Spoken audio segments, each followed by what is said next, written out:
Hello guys, today we are tackling oligopoly. So oligopoly in the market describe a situation in which firms are price makers. Few but large firms exist. They are close substitutes and price competition exists like the firm of product differentiation. Supernormal profits rehand both in the short run and long run. Because the sellers are few, then the decision of sellers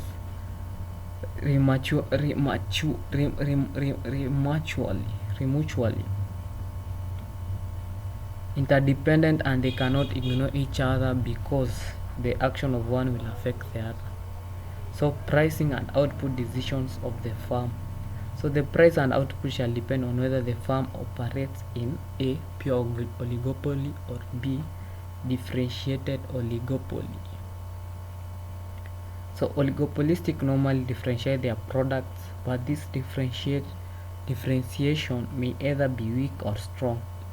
Pure oligopoly describes the situation where differentiation of the product is weak. Pricing and output in pure oligopoly can be collusive or non-collusive. So collusive oligopoly. Collusive oligopoly refers to where there is cooperation among the sellers, i.e. coordination of prices. Collusion can be formal or informal. So the first is formal collusive oligopoly. This is where the firms come together to protect their interest, e.g. cartels like OPEC, which is Organization of Petroleum, something like Petroleum Organization. In this case, the members enter into a formal agreement by which the market is shared among them. The single decision maker will set the market price and quantity offered for sale by the industry. There is a central agency which sets the price and quotas produced by the firms, and all firms abide by the decision of the central agency. The maximized joint profits are distributed among firms based on agreed formula.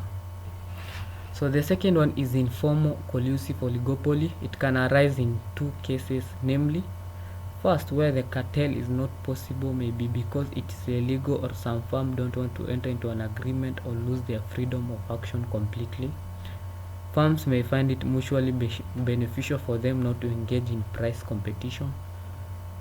When an outright cartel does not exist, then firms will collude by covert, gentlemanly agreement to avoid effects of price war. One such means by which firms can agree is by price leadership. One firm sets the price and others follow with or without understanding. When this policy is adopted, firms enter into a tacit market sharing agreement. There are two types of price leadership, namely by a low-cost firm. When there is a conflict of interest among oligopolistic arising from cost differentials, the firm can explicitly or implicitly agree on how to share the market in which the low-cost firm set the price. We can assume that the low-cost firm takes the biggest share of the market. The second type of price leadership is price leadership by a large firm. Some oligopolists consist of one large firm and a number of smaller ones. In this case, the larger firm sets the price and allows the smaller firms to sell at that price and then supplies the rest of the quantity. Non-collusive oligopoly. So it operates in the absence of collusion and in a situation of great uncertainty. In this case, if a firm raises price, it will lose customer to rivals. They will not raise price. If a firm lower price, it will attract customers from rivals. Hence, rivals will retaliate by lowering prices, either more or less. This will create a price war. It will come at time when price is so low that the consumer will see no point in changing suppliers. Thus, the demand for the product will start by being elastic and it will end by being inelastic. It's said to be kinked demand curve. If the firm raises prices while on it inelastic part, others will not follow suit, but prices are so low that it's likely to retain most customers. If it raises prices beyond the kink, it will lose customers to rivals.